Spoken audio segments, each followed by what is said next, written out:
Good morning, student. Today we will discuss delegated legislation. प्रत्यायोजन विधायन, इसकी हिंदी है प्रत्यायोजन विधायन। प्रत्यायोजन विधायन क्या है? विधायन मतलब जानते हैं कानून बनाना। जो संस्था कानून बनाती है, जो संस्था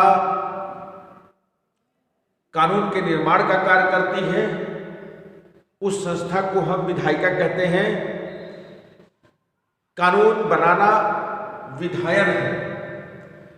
प्रत्यायोजित विधायन मतलब प्रत्यायोजन मीन्स डेलीगेटेड लेजिस्लेशन। इसको हम सबऑर्डिनेट लेजिस्लेशन भी कह सकते हैं इंग्लिश में। Subordinate legislation. ये सबऑर्डिनेट लेजिस्लेशन है क्या? जैसा कि हम सभी जानते हैं कि जो लॉ है, जो कानून है, वो एक सरकार के एक अंग के द्वारा बनाया जाता है। उस अंग का नाम है विधायिका, लेजिस्लेटिव। इंग्लिश में कहेंगे लेजिस्लेटिव, हिंदी में कहेंगे विधायिका। विधायिका का अर्थ, विधायिका का काम सिर्फ और सिर्फ ये है, विधायन का काम करना है, कानून का बनाना, कानून को बनाना है। और कानून कि जैसा हम सभी जानते हैं, पार्लियामेंट, इंडियन पार्लियामेंट के द्वारा कानून बनाया जाता है। जब हम पूरे सरकार के विषय में कानून बनाने की बात करते हैं, पूरे राष्ट्र के विषय संबंधित कानून की बात जब हम करते हैं, तो कानून पार्लियामेंट के द्वारा बनाया जाता है, मेंबर ऑफ पार्लियामेंट के द्वारा कानून बनाया जाता है। उसमें प्रेसिडेंट का सिग्नेचर होता है और सिग्नेचर के उपरांत ही वह कानून अस्तित्व में आता है। ठीक वही प्रक्रिया हमारे राज्य स्तर पर भी होता है। राज्य में विधानसभा जो है, एमएलए जहां बैठते हैं, मेंबर ऑफ लेजिस्लेटिव असेंबली, वहां पर कानून बनाने का काम होता है राज्य स्तर का। राज्य के सारी विषय वस्तुओं से संबंधित जो कानून बनते हैं वह विधानसभा में बनते हैं, राज्य के विधानसभा में बनते हैं। और जब गवर्नर उसमें सिग्नेचर अपना कर देते हैं, तो सिग्नेचर के उपरांत ही वह कानून अस्तित्व में आ जाता है। तो कानून बनाने का कार्य हमने देखा क्या है, पार्लियामेंट और विधानसभा ही करती है। लेकिन मैंने फिर कहा, बढ़ते समस्याएं, आप जान रहे हैं कि सामाजिक ताना बाना आज किस तरह बढ़ रहा है। सरकार के मल्टीफेरियस वर्क्स आज सरकार के कंधे पर है, ढेर सारे कार्य सरकार के कंधे पर है। लोक कल्याणकारी राज्य का जो भार लिए सरकार काम कर रही है, उस लोक कल्याणकारी राज्य में सरकार जनता के बच्चों से संबंधित जो कानून है, महिला से संबंधित कानून है, बुजुर्ग से संबंधित कानून है, दिव्यांग से संबंधित जो कानून है, अल्पसंख्यक से संबंधित जो कानून है, पिछड़े वर्ग से संबंधित जो कानून है, चाहे वह स्वास्थ्य का विषय हो, चाहे चिकित्सा का विषय हो, चाहे स्पेस का विषय हो, चाहे टेक्नोलॉजी का विषय हो, चाहे साइंस का विषय हो, चाहे पर्यावरण का विषय हो, चाहे रेलवे का विषय हो, चाहे बस का विषय हो, चाहे यातायात का विषय हो, चाहे कुपोषण का विषय हो, चाहे महामारी से संबंधित कोई समस्या हो, चाहे अनाज की व्यवस्था हो, चाहे आवास की व्यवस्था हो, चाहे गैस की व्यवस्था हो, चाहे बिजली की व्यवस्था हो, इन सारे विषयों पर सरकार काम आज कर रही है। लोक कल्याणकारी राज्य की व्यवस्था जब से हमने स्वीकारा है सन 50 से 1950 से। जब संविधान को आप पढ़ेंगे, संविधान में एक व्यवस्था दी गई है, वेलफेयर स्टेट, लोक कल्याणकारी राज्य। राज्य कैसा रहेगा? लोक कल्याणकारी। लोगों के कल्याण हेतु हमेशा सजग प्रहरी की तरह वो आगे बढ़ता रहेगा, काम करता रहेगा, जिसके तहत सरकार के ऊपर ढेर सारे दायित्व आ गए। सरकार के कंधे पर बहुत काम आया है। बहुत काम आने की वजह से क्या हुआ है, जो मेन मेन बॉडी है, पेरेंटल बॉडी है, लेजिस्लेटिव ऑर्गन्स जो हैं अपने कुछ कार्य डेलीगेट कर दे रहे हैं। माने कानून बनाने का जो कार्य है वह कार्यपालिकी संस्थाओं के द्वारा भी संपादित किया जा सकता है। इसी को हम कहते हैं डेलीगेटेड पावर। अपने पावर को अत्यधिक कार्य का बोझ होने की वजह से, इंपॉर्टेंट कार्य करने की वजह से, जो टेक्निकल इश्यू है, जहां पर एक्सपर्ट की जरूरत है, जहां पर विशेषज्ञों के माध्यम से कार्य संपादित करना बेहतर होगा के लिए, ऐसे विषयों के लिए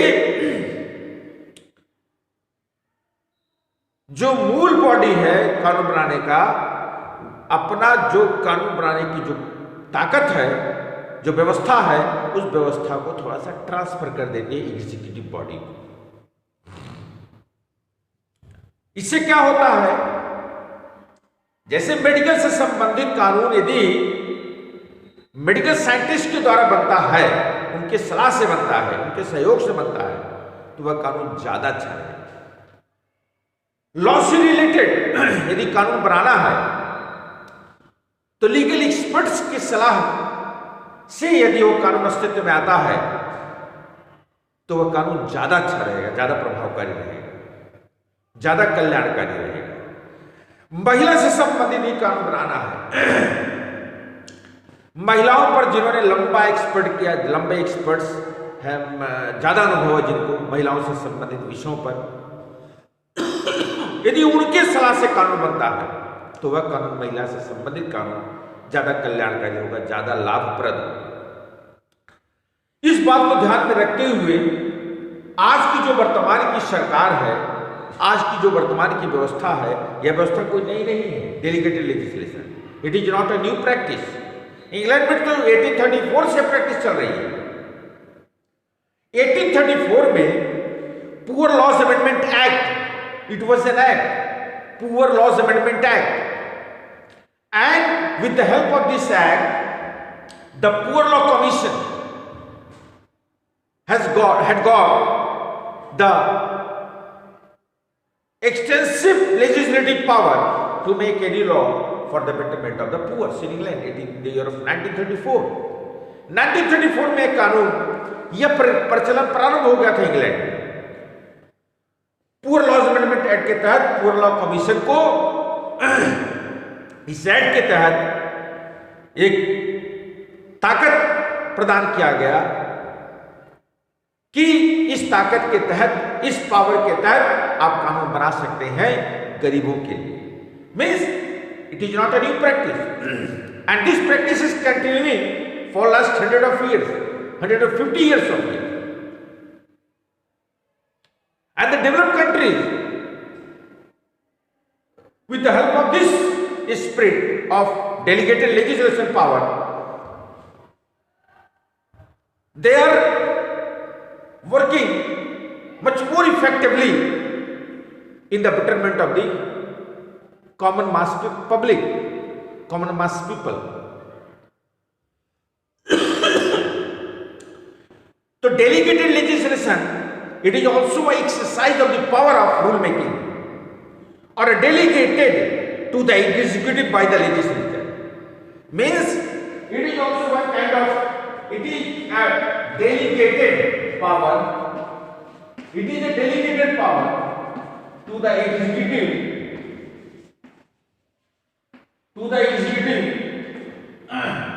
it is a delegated power to the executive by the legislative organ of the government, legislative organ of the government, organ of the government.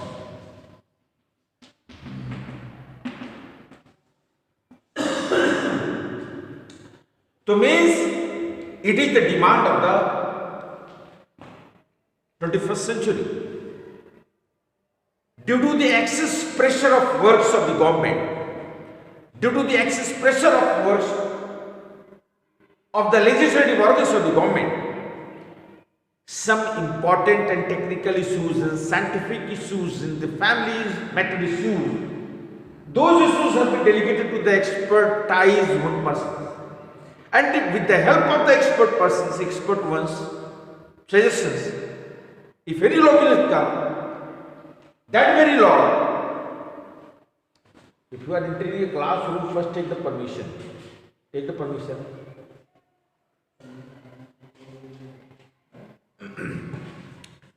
With the help of the technical experts,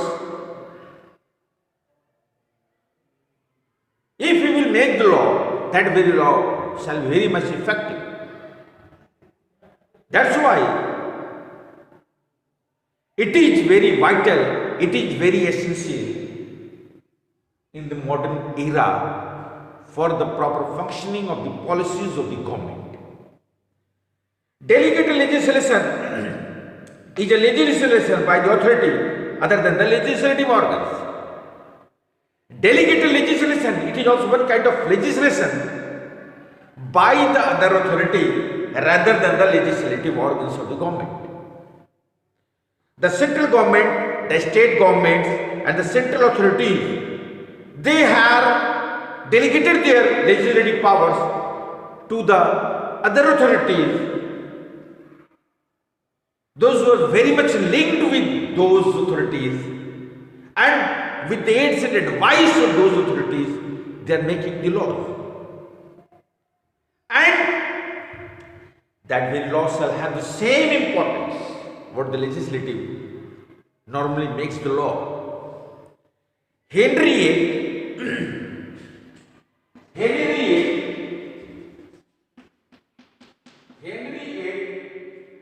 and the Institute of Severs in 1531.